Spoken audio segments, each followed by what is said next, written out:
random route closures, goofy speed restrictions, and a bus system which barely works. What can possibly go wrong? This is the Cambridgeshire guided busway. It's the longest guided busway in the entire world, and today I decided to take a seemingly simple trip involving 2 busway lines from Cambridge train station all the way to Huntingdon. But let's just say this journey was kinda chaotic.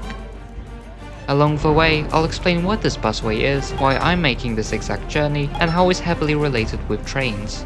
But before all of that, let's first go to...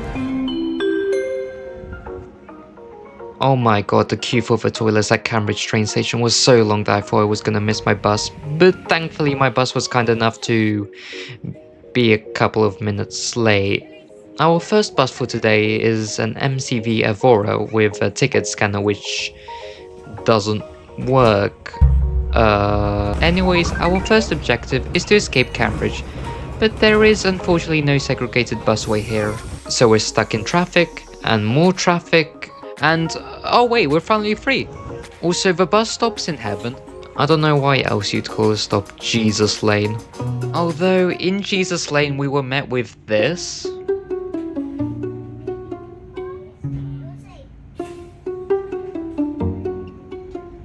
Which doesn't really seem like the heavenly experience to me.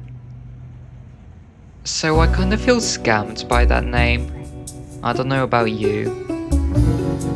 Okay, he got there in the end. Oh look, bus full. My favorite bus stop. No, but seriously though, if that bus is full, I hope that doesn't mean that I'll have issues with boarding a bus later on. I do need to board another bus along this journey after all. Oh, whatever, we'll worry about that later, because we finally escaped Cambridge's city centre and finally joined the busway. Now we have to worry about traffic no more, at least for now. Oh, and by the way, this is very random, but there is a reason on why the Cambridgeshire busway is closely related with trains.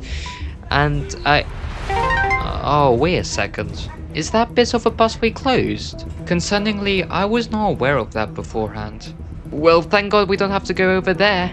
Anyways, then we escape Cambridge as a whole and enter the rural Cambridgeshire countryside.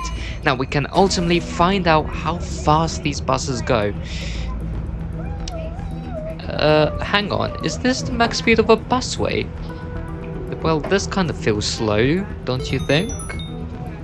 And that's because it is. In fact, buses are only allowed to travel 30 miles per hour on the busway. 30 miles per hour. We're in the middle of nowhere. Why on earth is the speed limit so low? Well, it wasn't always like this. The busway used to be a lot faster back in the day, with the speed limit being around double that of today. But let's first start at the beginning and understand why this busway exists. You see, back in the 19th century, there was a train line connecting Cambridge with Huntingdon. Fast forward to the 1970s, and they closed the route for passenger trains. However, in the 2000s, they looked at the old train line and thought, hey, wouldn't it be cool to run buses on the old train line instead? And that's exactly what they did. Well, kinda. They built a busway between Cambridge and St Ives, using the course of the old railway, but they kinda forgot the part from St Ives to Huntingdon. So between those parts, buses still have to use a generic road. Anyways, that brings us to today, where we have random 10-mile speed limits. That's kinda goofy. Oh, and by the way, just as soon as you thought it couldn't get worse, boom! The bus is apologizing to you because guess what? The busway in front of you is closed! And nobody told you up until this very moment, so all of a sudden, you have no clue where the hell you're going as you're dragged right into some random generic road. You know, considering how I was planning to change buses at some rural bus stop in the outright middle of nowhere, the bus driver taking some kind of unexpected trip around some random goofy village wasn't the most, reassuring thing ever. How long will this diversion take place? And where on earth are we going? I have another bus to catch and yeah, we're over here! No, literally, this village is called over. Though I also have to admit, it is very pretty. I do hope I won't miss my next bus though. Thankfully, the driver eventually remembers that such a thing called a busway exists, and we continue our journey at the legendary supersonic speed of 30 miles per hour. And there is a reason on why it's so slow. But before that, I see my bus stop up ahead, so we can take a brief moment to get off and touch grass. I don't mean to ruin the moment, but we did arrive 30 minutes late. Anyways, welcome to Fen Drayton Reserve bus stop. You can hear the birds chirping away, a small plane flying up in the distance, and it really does smell very, well, rural. And why did I decide to change buses here, when I could have, changed buses someplace else? Why not, So let's enjoy this outdated timetable, because unfortunately it's the only thing I can rely on, due to my bus tracker being perplexed on where my next bus is.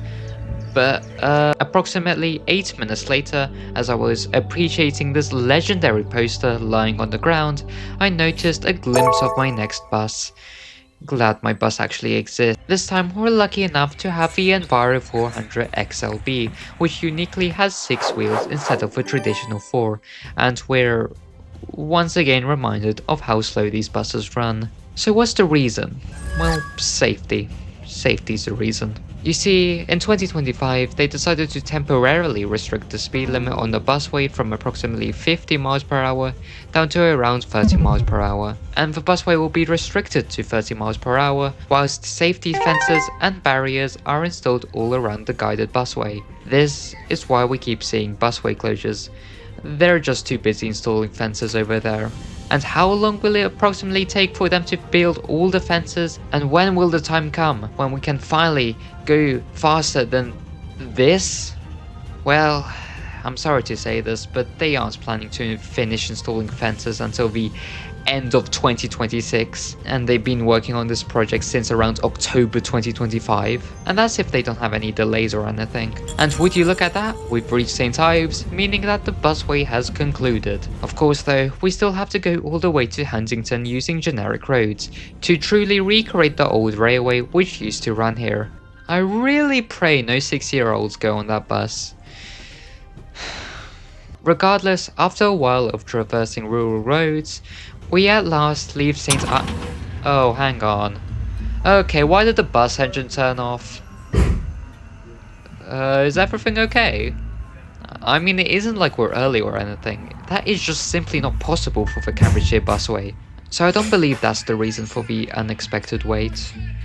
And how loudly can that guy next to me watch TikTok? Oh great, the bus driver respawned. He must have disconnected for a second or something. Anyways, as I was saying, we at last get to leave St. Ives, get to check out some more lakes, get to check out some more greenery, and navigate these curves just so well.